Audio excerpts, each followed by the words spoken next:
మేడారం జాతరకు భక్తులు భారీ సంఖ్యలో తరలివస్తున్నారు. సమ్మక్క సారలమ్మ దేవతల దర్శనానికి వచ్చే భక్తులకు ఇబ్బంది కలగకుండా ఏర్పాట్లు చేశామంటున్నారు అధికారులు. క్యూ లైన్లలో ఉన్న భక్తులకు తాగునీరు అందించేందుకు ఏర్పాట్లు చేసినట్లు తెలిపారు. మరింత సమాచారం అశోక్ అందిస్తారు. మేడారం జాతరలో ముందస్తు మొక్కులు కొనసాగుతున్నాయి. సమ్మక్క సారలమ్మను దర్శనం చేసుకునేందుకు భక్తులు పెద్ద ఎత్తున తరలి వస్తున్నారు. ఉద్యోగులు, ప్రజాప్రతినిధులు కుటుంబ సమేతంగా కూడా పెద్ద ఎత్తున తరలిపోతున్నారు. ఆ జాతర నాటికి ఎట్లాంటి ఏర్పాట్లు చేస్తున్నారో తెలుసుకునే ప్రయత్నం మనతో మాట్లాడడానికి దేవాదాయ శాఖ అసిస్టెంట్ కమిషనర్ సార్ చెప్పండి, మీరు ఎట్లాంటి ఏర్పాట్లు చేస్తున్నారు? భక్తులు ముందస్తుగా పెద్ద ఎత్తున తరలిపోతున్నారు.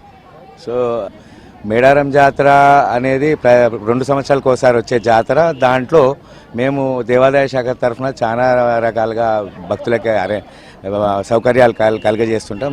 దానికి కలిగించే క్రమంలో సౌకర్యాలు కలిగించే క్రమంలో వివిధ శాఖలకు సంబంధించిన పోలీస్ వాళ్ళు అయితే ఏంటిది, రెవెన్యూ డిపార్ట్మెంటు, ఫారెస్ట్ డిపార్ట్మెంట్, అన్ని రకాల డిపార్ట్మెంట్లు తోటి మేము సహకారం తీసుకొని వాళ్ళకి అన్ని రకాల సౌకర్యాలు కలిగిస్తున్నాము. ఇంకా ఏంటంటే జాతర స్టార్ట్ కాకముందే ఈ సంవత్సరం ఇంకా భారీ ఎత్తున అమ్మవారిని దర్శనం చేసుకొని భక్తులు ఆశీర్వాదం తీసుకోవడానికి వస్తున్నారు. బుధవారం, ఆదివారం అయితేంది భారీ ఎత్తున వస్తున్నారు.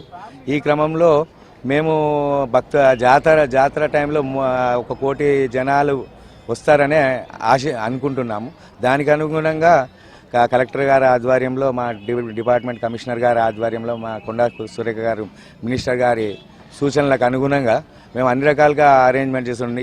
ఈసారి ఎక్కువగా వాటర్ ఫెసిలిటీ ఇవ్వడం కానీ, భక్తులకు సౌకర్యవంతంగా ఎక్కడా ఇబ్బంది కలగకుండా, ఇది ఆరోగ్య సమస్యలు ఏమైనా వస్తే కూడా వాటికి ఇమీడియట్గా రియాక్ట్ కావడానికి ఈ వైద్య శాఖ వాళ్ళ సహకారం కూడా తీసుకుంటున్నాం.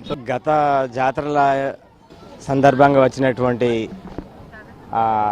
ఏమన్నా సమస్యలు ఉంటే వాటిని మేము ముందే అంచనా వేసుకొని, తర్వాత ఇప్పుడు ముందస్తుగా భక్తులు వస్తున్నారు కనుక జంపన్న వాగు లోపల అడ్వాన్స్గానే ఈ షవర్ బాత్ చేయడానికి, మహిళలు బట్టలు మార్చుకోవడానికి, అట్లాగే శానిటేషన్ చేయడానికి, ముందుగా భక్తులు ఎక్కువ సంఖ్య లోపల వస్తున్నారు కనుక వాళ్ళు తలనీలాలు సమర్పించడానికి, అట్లాగే టెంపుల్కి వచ్చినప్పుడు ప్రత్యేక క్యూ లైన్లు ఏర్పాటు చేసేసి పోలీసు వాళ్ళు కూడా పూర్తి నిఘా పెట్టేసి అటు తాడువాయ నుండి మేడారం వరకు, తర్వాత పసరా నుండి మేడారం వరకు అన్ని లైన్ లోపల ఎలాంటి అసౌకర్యం కలగకుండా పోలీస్ యంత్రాంగము, రెవెన్యూ యంత్రాంగము, అన్ని శాఖల సమన్వయంతో మేము దేవాదాయ శాఖ తరఫున అడ్వాన్స్గా వచ్చేటువంటి భక్తులకు కూడా ఎలాంటి ఇబ్బంది లేకుండా పూర్తిగా ఆహ్లాదంగా వాళ్ళ దర్శనం చేసుకోవడానికి అనుకూలమైన అన్ని ఏర్పాట్లను చేస్తున్నాం. పోయినసారి ఏంటి అడ్వాన్స్ మొక్కులు ఎందుకంటే పోయినసారి కరోనా వలన వాళ్ళు ముందుగానే వచ్చి మొక్కులు చెల్లించుకునేటువంటి క్రమం మొదలైంది.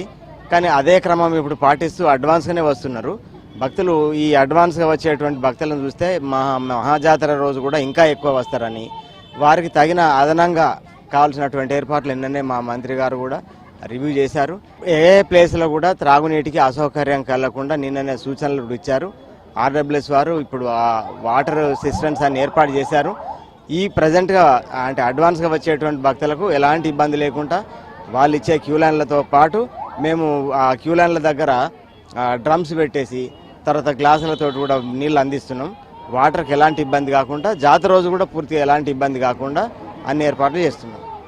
ఇది పరిస్థితి. మొత్తానికి భక్తులకు కూడా ఎలాంటి ఇబ్బంది, అసౌకర్యాలు కలగకుండా, ఇబ్బంది లేకుండా తాగునీటి కూడా డ్రమ్ములతో వాటర్ అందిస్తాం. భక్తులు దర్శనం చేసుకొని ప్రశాంతంగా తిరిగి వెళ్లేందుకు కూడా అన్ని ఏర్పాట్లు చేస్తున్నామని ఈవో చెప్తున్నారు.